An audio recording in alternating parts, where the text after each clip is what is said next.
Good evening to all the good viewers of this program who are watching this program with us tonight. Allow me to share the link of the program in our Telegram for everybody who wants to join us live so that everyone can have access to the program. I can also click on it and who are watching this program with us tonight.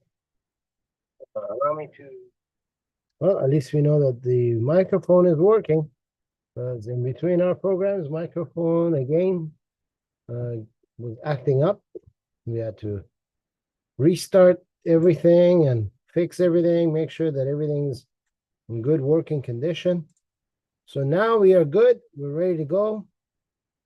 Allow me to share with you the work of the program. Can't share anything yet because didn't bring it up.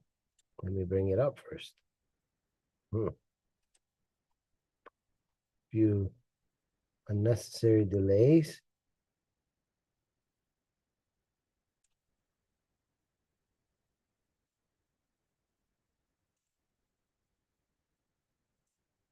Okay. We are almost ready to go.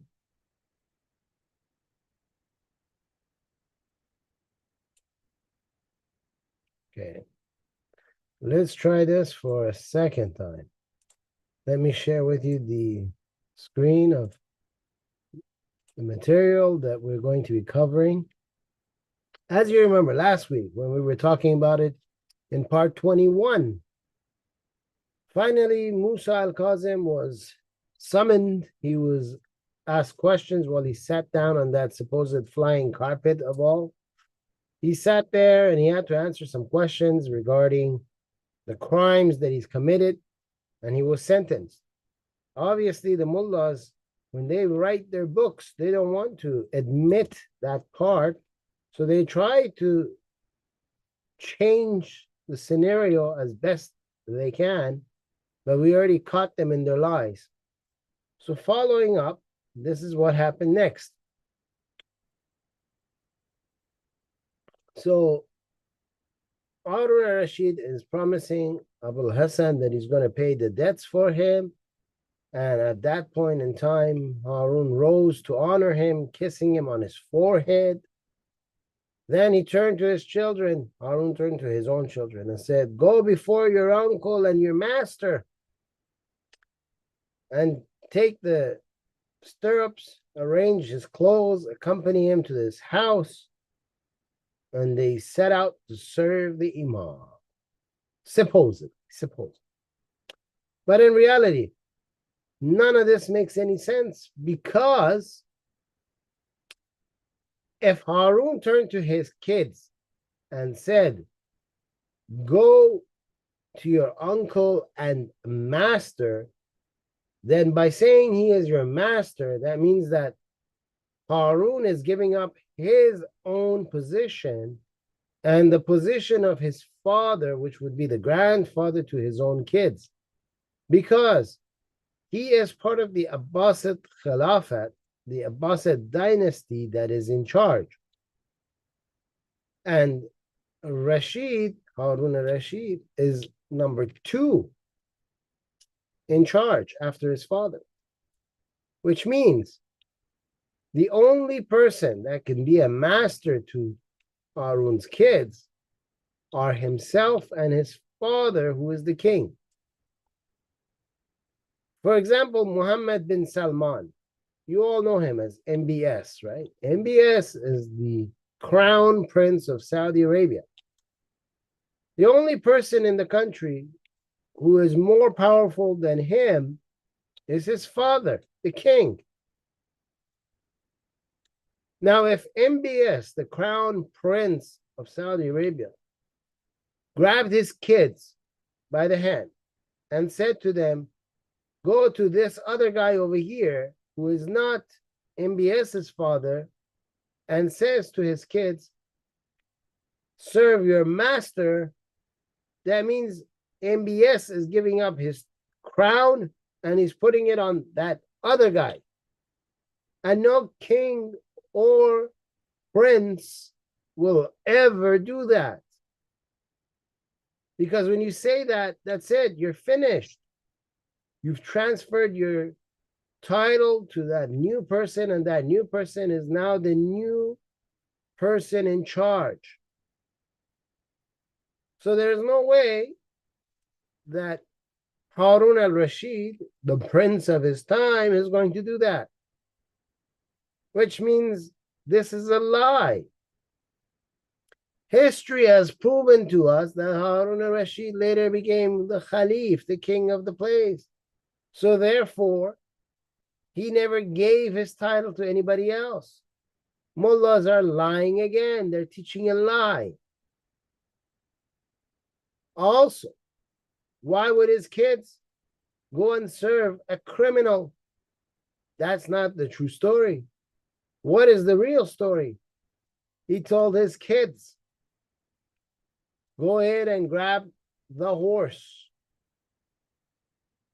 He told his kids, go ahead and grab his clothes. Remember 2 parts ago, in part 20, we were talking about how Musa al-Kazim was standing outside his house. When the people came, he introduced himself. He said to them who he is. And they said, oh, okay, he's the owner of this house. If you're the owner of a house and you're sitting in front of your house, why do they need to bring a horse for you to ride on? Where are you going? You're in front of your house. You're not going to go inside your house with a horse. For them to get the stirrups ready for you.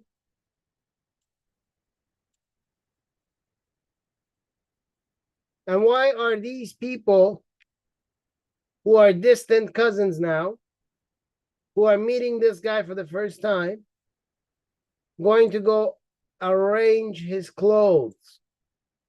What do you mean by arrange his clothes? You know, you arrange your clothes the night before for the morning when you go to work. You arrange what you're going to wear. You know, you put them together, color coordinate them, you make it look good.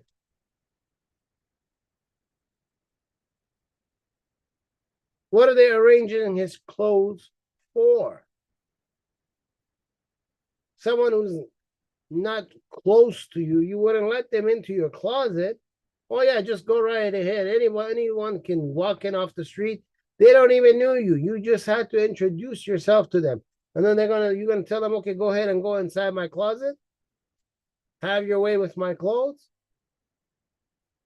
No, you wouldn't do that. It's a lie. The reason why they're going inside is to gather his clothes, not arrange his clothes. They're going in there to grab his clothes because Musa al-Kazim is not allowed to go back in that house. They have a horse ready for him because he's supposed to sit on that horse. They're supposed to gather his clothes, and he's going to jail. He's going to prison. It's finished. He just had his courtroom right outside his house with the people of Medina watching, with all the big shots of Medina standing and sitting. The mullahs are also sitting around watching. The king and his whole entire entourage is there watching. The crown prince has already passed his decree. He said, those are your crimes. You answered to the crimes. We find you guilty. It's time for you to go to prison. And why are they accompanying him? Because they've got him. They're going to sit him on the horse. Someone's going to be in front of him and someone's going to be behind him. And he's sandwiched in the middle. So he can't go anywhere. And they set out to serve the Imam. No. They didn't set out to serve the Imam. They set out to take the Imam as president. And it's not Imam, it's Musa al-Kazim. He's nobody's Imam. They keep throwing the word Imam in there. The reason why they do that psychologically, they want to make sure that They keep the reader of this book in tune to think that Musa al-Kazim is an imam. But in reality, Musa al-Kazim is not an imam. He never was. Musa al-Kazim then went away. Of course he went away. They sent him to prison. Harun rose to honor him, kissing him on his forehead. Are you sure? It's more like the other way around. It's more like Musa al-Kazim stood up and threw himself at the dress. Because, you know, Arabs wear dress. They don't wear pants. They don't. You got one long dress like a woman. They wear it. It's buttoned at the front. And then the rest is a total dress. It makes sense for you to wear that in a desert, because in the deserts of Arabia, the sand flies everywhere. You know, you'll get sand everywhere, so you need a dress. And other countries that don't have such deserts, like Iran, for example, we don't have that kind of dress. And we here in the United States, you don't have that dress. Over there, you need the dress in the middle of the Arab desert. So he dropped himself in front of the dress, holding on, like, please help me change your decree. And Harun al-Rashid lifted him up like this, told him, behave yourself. Don't dishonor the family. Meanwhile, Musa al-Kazim confided a secret to Mahmud. Here's the problem. This problem isn't, until today, this problem exists. It exists with everybody, you know, not just the Muslims, everybody. But I'll give you some examples. You know, the Muslims, they'll say to you, oh, I had a dream. The Sunnis will say it like this. I had a dream, you know, the Prophet showed up, you know, he slapped me on the face. Not hard, but he slapped me on the face to get my attention. And then he told me to do something, and he said that, you know, I have to do it, that, you know, it's an order from him. So now he can go and do what he desires to do, because he thinks that the Prophet told him in his sleep. And he'll tell you, oh yeah, I saw him. And he looks whiter than the moon, and, you know, the rays, the glows out of him. The Shia will come and tell you something similar. They'll tell you, oh yeah, Fatima the Zahra, Zainab, this one, that one, Nuraqayya came, and Radha came, and Abbas came, and you know, Hussein came, and you know, I looked in their eye, they looked into my eye, you know, they told me to stand, and then I stood, and then they were dancing with me, and they caressed my head, like as if you turned into a cat or a dog, you know, they're caressing your head. They caressed my head up. Then you have the Christians, you know, the Christians have the same mumble jumble. You know, I don't think most of these people are Christian. I think they're blaspheming. You know, if you're really a follower of a religion, you should have respect for your religion. But the Christian will tell you, especially, you'll hear this more from people that say they've converted, you know, they've come to Christianity. They used to be Muslims and they came to Christianity. They used to be Buddhist or Hindu or whatever, and now they are a Christian.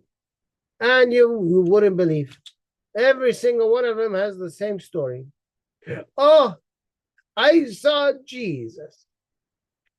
Oh, Jesus held my hand. We danced around in a circle. I felt like I'm leaving the earth. I'm in the air. We're dancing. Oh. Well, I don't know what all of them, the fascination with dancing. Every single one of them wants to dance. I think they miss the nightclubs. Oh, dance. Ah. Give me a break. God has nothing better to do than to sit around with these people and dance with them in their dreams, by the way. And they will tell you, Jesus doesn't look like the statue that they made for him. Of course, he doesn't look like the statue that they made for him. I mean, is that so hard to understand? A statue is a piece of artwork. Artwork is made by the artist that made the artwork. The artist thought in his head of what he could use and do to honor a person. Hence, he drew something. People tend to like that drawing, so they put it in their church or outside their church. That doesn't mean that that piece of art is the all and be all of this religion. No, it's a piece of art. It has nothing to do with the religion. Just somebody likes that art and they're putting it there because they think it will look nice. It's just like having some flowers inside of a church. The flower has nothing to do with the religion. But every single one of them, these are all attention seekers. Some of them are scam artists. Now we will look at a scam artist from the past. Musa al-Kazim. Oh, let me confide a secret in you. Come on, bring your ear closer. Bring your ear closer. It's only for your ear, from my mouth to your ear. You know, no one else can hear. All of them, they wanted to tell a secret. You know, I know a secret. Let me tell you a secret. Let me tell you a secret. Okay, tell us the secret. What is this? I mean, everyone knows about the secret now. You put it in a book. But let's see. What is the secret? He gave him the good news. Who gave who the good news? Musa al-Kazim, the sadistic serial killer, gave Harun al-Rashid the good news. Okay, what's that good news? Of that he would be a Khalif. Hey, let me tell you something. You know what you do? Look. If any of you, the subscribers, okay, if you ever go and you meet Mohammed bin Salman, the crown prince of Saudi Arabia, you tell him, listen, bring your ear. Come on, come closer. Okay, now let me tell you that secret. You are going to become the king of Saudi Arabia one day after your father dies. Really? We all know that. Are you sure that Harun al-Rashid, who is the crown prince, who's now bringing a delegation with him, a kingdom delegation, he's holding court, he's in charge of the whole country, he's running the show, he created a peace treaty between himself and the son of this Musa al-Kazim, the guy who's now passing judgment on Musa al-Kazim, the guy who's got soldiers everywhere standing in attention for it. Are you sure that he didn't know that he's going to become king after his father's death? You sure that's a secret?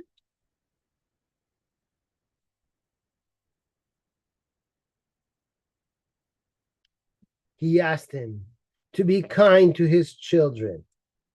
Musa al-Kazim is asking Harun al-Rashid to be kind to his children. The guy who's doing incest, pedophile, rape, molestation of his own kids is asking someone else to be kind to their kids?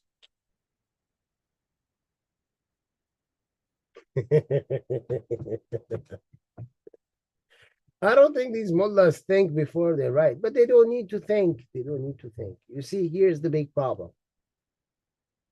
This is the elephant in the room for all Muslims. They don't want to hear about it, but they have to hear about it, you know, because we're going to keep bringing it up until they understand it.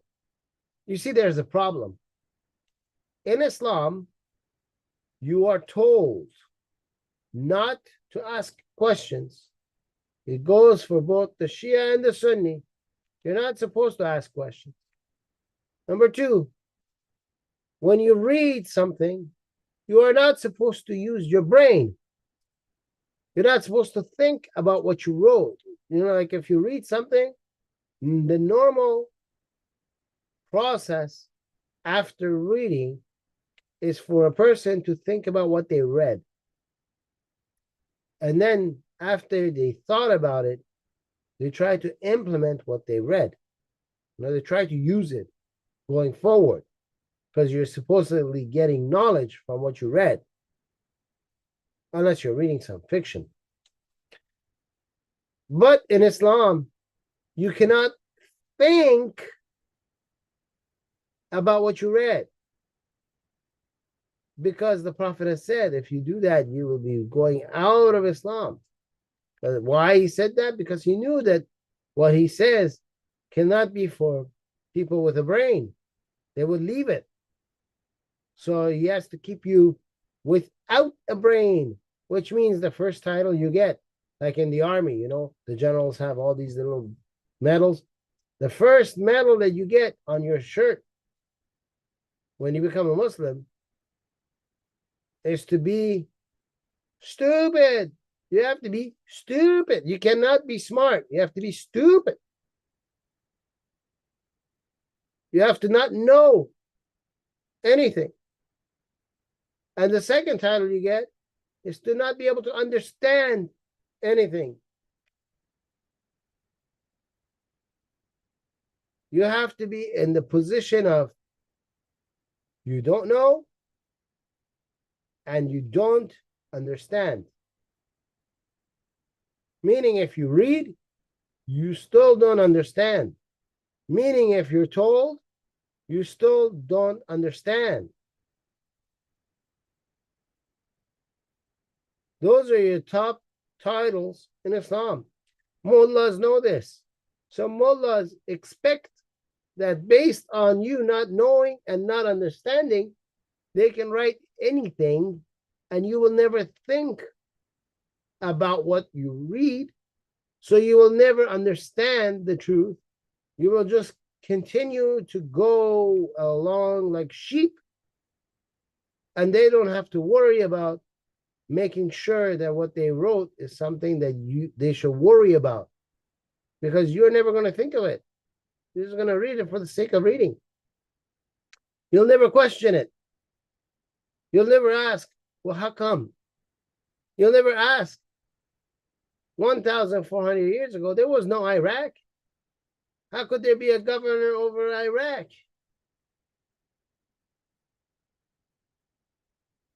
They don't want you to think. Because if you think, you can catch them. So, after they had served the Imam, after his kids went and grabbed him and put him behind the horse, they hold him there, they sandwiched him in, they grabbed his clothes,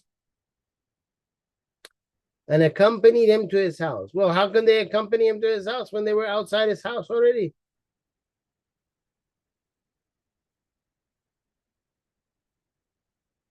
They won't accompany him to his house. No, that's not what they're doing. They're accompanying him to prison. Mamun said, I was the boldest of the children of my father. When the people scattered, Al-Ma'mun asked him, people scattered, you know, everyone's gone home.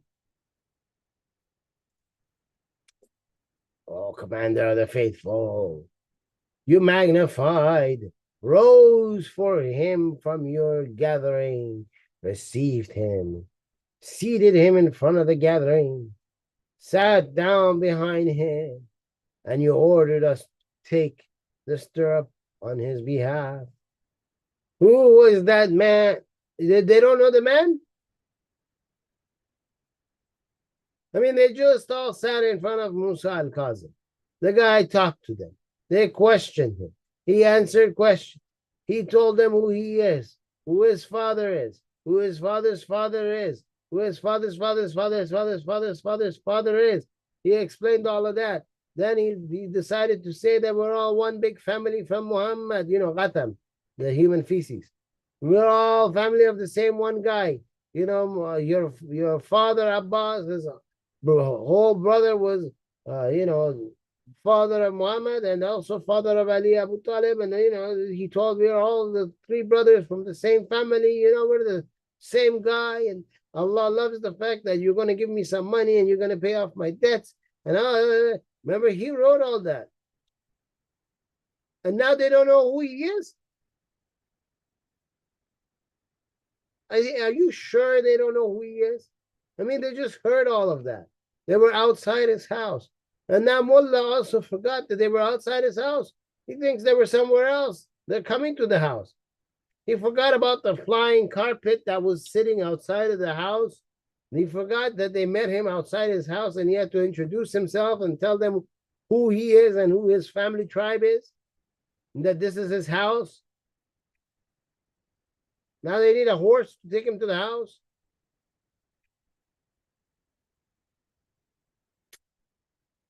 Yes, yes. Then he said, this is the Imam, the proof of the statue of Allah that they worship. This is his proof on this earth, his Khalifa and his servant. Woo.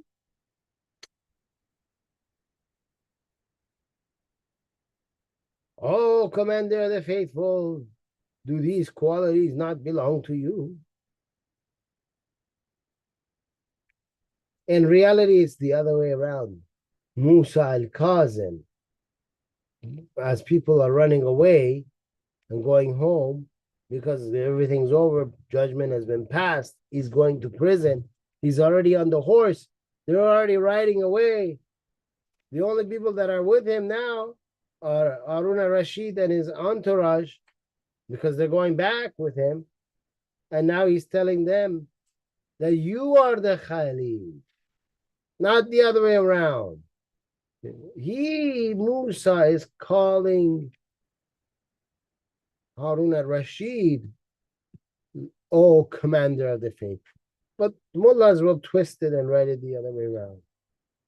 The reason why is because he's doing what they call bay'at, which means giving his word that I will follow you. You see, it couldn't be Harun al-Rashid, because if he said these things, that's a transfer of crown. And we've already discussed how he's not transferring his crown. So it has to be the other way around. You can't say these things to somebody without transferring your crown. It would be like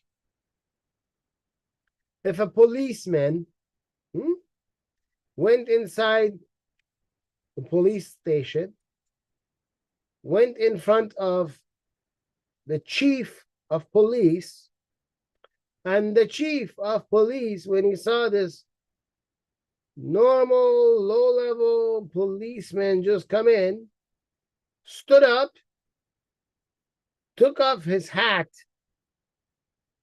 stood in guard, and started praising this new police person that just got employed, the lowest level you can get, the bottom of the barrel, as, oh, chief of police. What the heck? He just gave up his position to the new guy?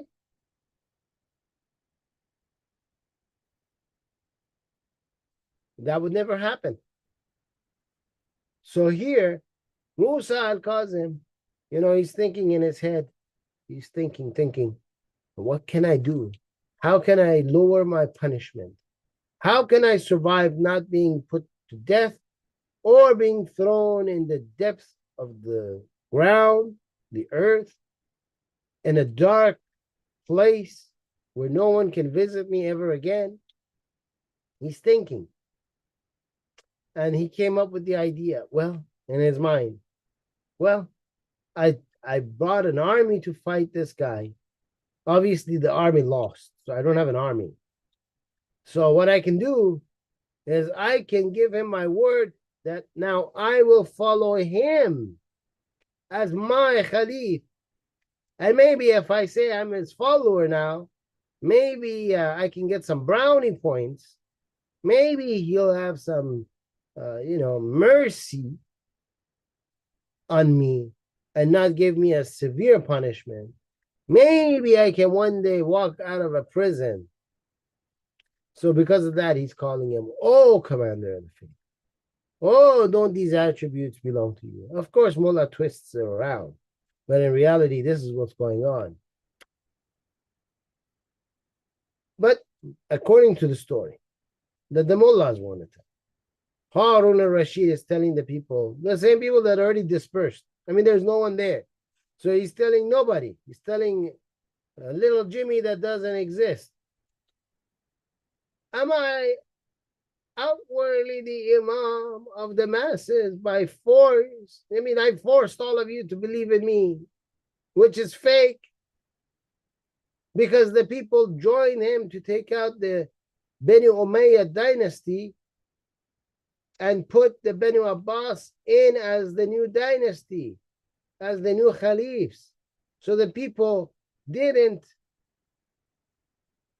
join behind him by force.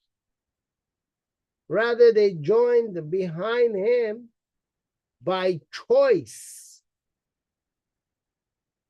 We've already proven that. The only people that were fighting him were Musa al-Kazim, who wanted to become the Khalif,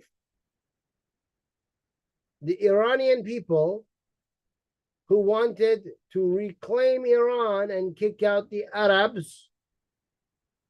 They wanted to get rid of the invaders, the occupiers. They wanted the occupiers out.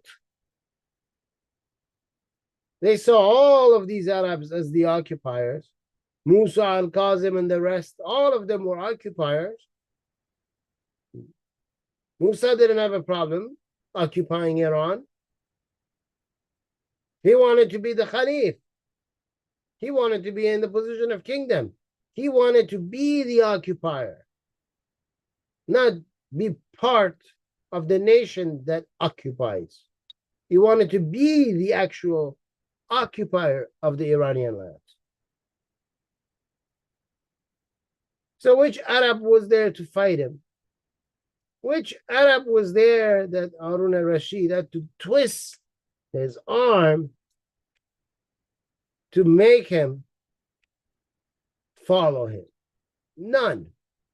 Again, that's a lie. While Musa bin Jafar is the true Imam. If he had said that, that means that's it. He transferred the crown. He said, I'm a fake Imam and this is the true Imam. That's it. What else you want? But that's a lie. History has proven it. He never said anything like that. It's more like the other way around.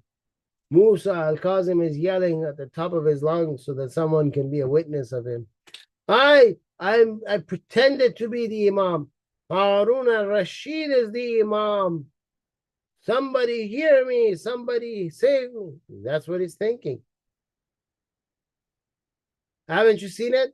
Like, imagine this. I'll give you a good scenario. You know, little kids, they go into a grocery store or a convenience store or something, and they steal some bags of chips or milk, you know, or something. And they're running out, and the owner finds them and catches up and grabs the kid. And, you know, the kid, before the owner can grab him, he throws the chips this way and the chocolate milk that way, and he runs. And then when he's caught, he goes, I didn't do it. I didn't do it. I don't have anything. I didn't take it. I didn't steal it. I don't have anything. Look, you can search me. I got nothing. I didn't do it. It wasn't me.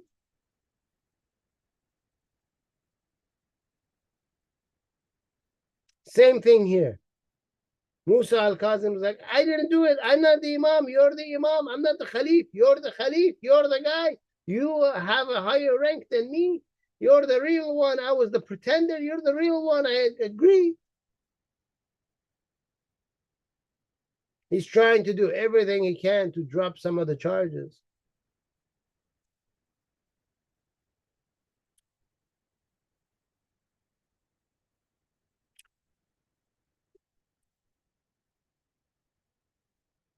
And then here we get a response. Harun al-Rashid responds to Musa al-Kazim. He says to him, as successor of the messenger of Allah, that same human feces, Qatam Muhammad, as the Khalif, then I am, and anyone else amongst all the people, and by that statue of Allah, if you yourself attempt to take such khilafat from me, I shall take it away from you, even if that means gouging your eyes, for power is blind. Oh, he will say that, huh? I mean, the guy will, in reality, this is what he says. Harun al-Rashid is not buying it. He knows this guy's faking it. So Harun al-Rashid is telling him, listen. And because, people stick their heads out of their windows when this guy's yelling all of this as they go down the street, Harun al-Rashid wants everyone to understand. He says, listen, if you ever again try to say that you're the Khalif, or if I hear it from your family members, or if I hear it from anyone, like all the people that are listening, if I hear from anyone that you want to be Khalif again, I'm going to come and gouge your eyes out by my own hands so that you can be blind. Not because power is blind. No. He's telling Musa al-Kazim, not only will I leave you in a dark room under the ground where no sun will ever shine on you again, where no one will ever see you again, no one will ever hear of you again, where you'll be cut off from the world completely until the day you die. But if I ever hear that you said something, then I'm going to come gouge your eyes out so that you will be in complete darkness for the rest of your life. That is what he's telling him. So everybody can understand that the war that Harun al-Rashid put to an end by talking to Ali al-Rada, the son of Musa al-Kazim, picking him to come and work for his government as the number 2 underneath his own hand. He's trying to make sure that Musa al-Kazim will never, ever, ever think twice about restarting that war ever again.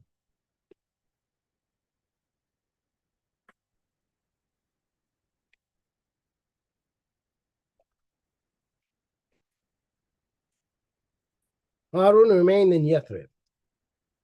He sent him, with the kids and everybody. They took him, Harun's kids took him as guards. They took him all the way to prison. But Harun al-Rashid stayed.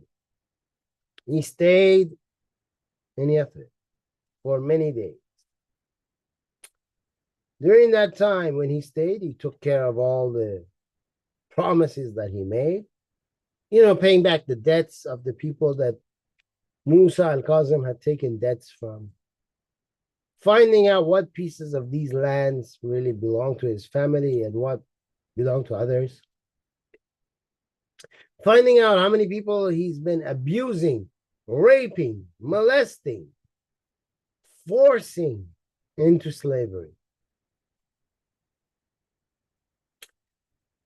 Taking a look at the whole entire city, interviewing the people as they come in to what crimes were committed on them by Musa al-Kazim. I mean, the guy destroyed and dismantled the city of Medina. Everyone had a problem. He had no one left in the city.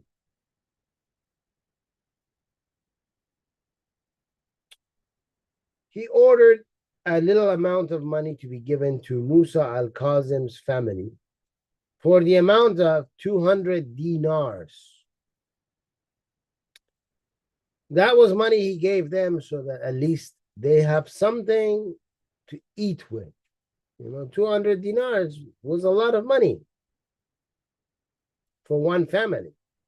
It's to last them for the rest of their life. He asked Al-Fadil bin Al-Rabbi to apologize on behalf of Musa al-Kazim to his family. Why? Because all those little girls, 5, 6, 7, 8, 9, 10, 11, 12, 13 years of age, they were all being raped, molested, sexually, according to the fact of their father sleeping with them, being called an incest, pregnated so that they can have his children. Those children come out in a bad state because of the mixture of the same genetics in their body. It's like they come out worse than what they used to call mentally retarded, which then they changed to mentally challenged. And now they just give it all kinds of different names. I mean, these kids, they cannot form thoughts like normal people. They got to be in the back of a corner in the room and yelling all day and all night. And they just shake like this, If you don't believe me, go look in England. Go look in England when they've married the first cousins to each other and the kids come out like this. Then imagine it when it's not even first cousins, it's you and your own child. I mean, nobody on the planet wants to do that. This guy was doing that. That's how much of a monster he was. So this father guy had to come and apologize to these kids. They had to say sorry. If we knew ahead of time, we would have come and saved you. But now that we found out, we're saving you now. We're helping you now. We're going to make sure we take care of you. The government is going to have to step in, take care of you because you didn't have a childhood. You were forced into motherhood when you yourself as a child. But mullahs will come and they'll lie. Mullahs don't even make sense. Why is he giving a gift? Why are they apologizing? They apologize to the imam. That's what he wrote here. Apologize to the imam. For what? According to the mullahs, Harun Rashid was hugging him, kissing him, telling his own kids to go serve him, telling everyone to praise him, giving him free money. What do you need an apology for? What did they do to him that he needs to apologize? Huh? He told everyone on the planet, this guy is the imam. He's the true imam. And then he's going to come apologize? Apologize for what? You apologize when you did something wrong. You don't apologize when you did something good. The apology is, we're sorry we didn't catch him fast enough. We're sorry we didn't catch him soon. We're sorry that we didn't find out about what he was doing inside his house to the people living inside his house. That's what they're sorry about. It's not to the imam on behalf of the imam. No. It's on behalf of Harun al-Rashid and his government to the little kids who've been abused.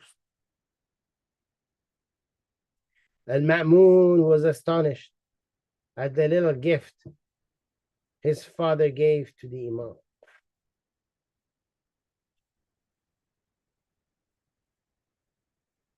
Are you sure? Are you sure? I mean, the guy's been put in charge. He can do whatever he wants. The king gives up something, that's the king. And here in reality, it should be like they were astonished They even gave them something. O Commander of the Faithful, you gave 5,000 dinars to the children of the immigrants and the Ansar and the Quraysh and the Banu Hashim and who had unknown lineage. Let me highlight it for you guys, okay? We need to explain this to you. Look, at the beginning of Islam, according to Islamic history, they say that people immigrated from Mecca to Medina. Those are the immigrants we're talking about in this highlight.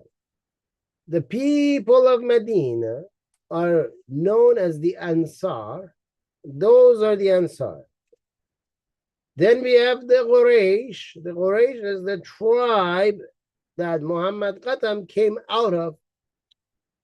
So everyone in that distant family, everybody is a Quraysh. I mean, there's lots of small little families that have their own family names, but they're all part of Quraysh, okay? So all of them are there. Then there's the people of the Banu Hashim. Banu Hashim are a tribe from the tribe of Quraysh. Then you have those who had unknown lineage. Who are the unknown lineage? Okay, is the problem. Musa al-Kazim had found children. We're talking about children. Because this is 5,000 dinars to the children of, let me highlight from there. Okay, let's go from here. Okay, this is better. It'll give you a better understanding. We've highlighted it so you can see it for yourself. He gave 5,000 dinars to the children of Musa al-Kazim, was walking around town.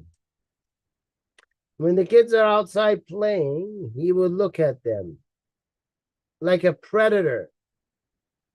He would look at them like a wolf would look at a sheep. You know? His mouth is all watery. His eyes are as big as an owl's eyes. He's doing this kind of thing with his hand. He can't wait, you know? He's looking at these little kids. And then he's capturing some here, some there, and some there. He's raping and molesting as a pedophile with these little kids. Some of them we know are from the immigrants, the Muhajirs. Some of them are from the Ansar. Some of them are from the Quraysh. And some of them are from the Banu Hashim, his own family. And some of them, nobody knows their lineage. Meaning, the mother gave birth. The mother has a little baby who's like 9 years old. And now the 9-year-old is giving birth. Nobody knows who the father is. I mean, the whole town's wondering. This woman, her husband went to war for Musa al-Kazim and died. She doesn't have a husband anymore. How did she get pregnant? How did her daughter also get pregnant? Who came to their house to get them pregnant? The only conclusion is she's going to the house of Musa al-Kazim. Musa al-Kazim is raping her and her daughter. Therefore, now they're giving birth. And Musa al-Kazim is wiping his hand clean. It wasn't me. It wasn't me. I didn't do it. It wasn't me. He's not claiming these as his kids. You see what he's doing? The man was a monster that if he was around today, ICE would have captured him by the neck like a cat would do with a mouse. He would be thrown in prison so that the other prisoners can have their way with him. Because we all know in prisons, they don't like pedophiles. They don't like people that mess with little babies. And that man would never come out of that prison ever again. So, Harun al-Rashid is giving money. He took 5,000 dinars and he's spreading it amongst all these kids to pay for the crime, to say that the government's behind you. We know bad has been done to you. We know you have a kid now. You need to support the little kid. We know no man's going to want to marry you now. So here's some money so that you can live off of it. Because at those days, women didn't have jobs. What are they going to do? They were not the policemen of the city. They didn't clean the city. They didn't do nothing like that. And in Islam, women is your property. They're the same as like cats, dogs, sheep, goats, horses, and camels. Your house. Oh, she's another part of your property. She's not a human being. According to the Quran, she's not a human being. She only has half of a human brain. How is she going to support herself? Government is providing money. Musa al-Kazim did the damage. Harun al-Rashid is providing the cure. What best he can do. I mean, there's nothing else he can do. He wasn't a psychologist. This wasn't like today. There were no hospitals like today. There's nothing going on. They didn't have a monetary setup system like a welfare system. You had to come there. You had to see who they are. You had to give them some money.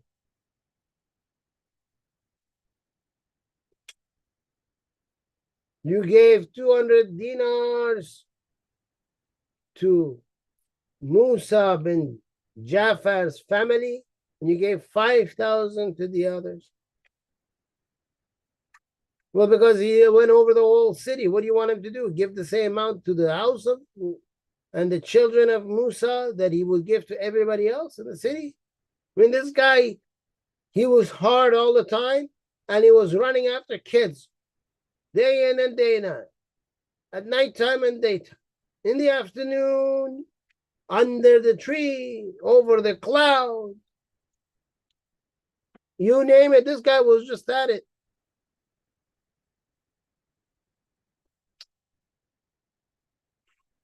Harun became displeased with Ma'mun. Are you sure? I mean, the Harun and Ma'mun, they were arguing. Are you sure? Then he says, silence. And you have no mother. What does his mother do in this case? You know, why are you cursing the mother? I gave this to Musa. It's what I promised. Oh, in the face of 100,000 swords. Are you sure that if he didn't give him this money, Musa would bring 100,000 swords and hit him in the face? I mean, are you sure? I mean, all of his soldiers died off and ran off and they were dispersed and it's no more. The war is already gone down. No one's going to come and fight for him. You're not sending any money to those soldiers. So they're not going to risk their life on the line. And where's this guy going to get 100,000 swords from? Huh? Mullahs just write their lies as they go along. I mean, every paragraph is a lie. Every paragraph. You read all of this, you feel sorry for the trees that had to be cut down to be turned into paper for these mullahs to come and write on, because everything they say is a lie, but they have to write it. They have to write it so that we can use it and show it to you so you can see it for yourself, so you won't fall a victim to this.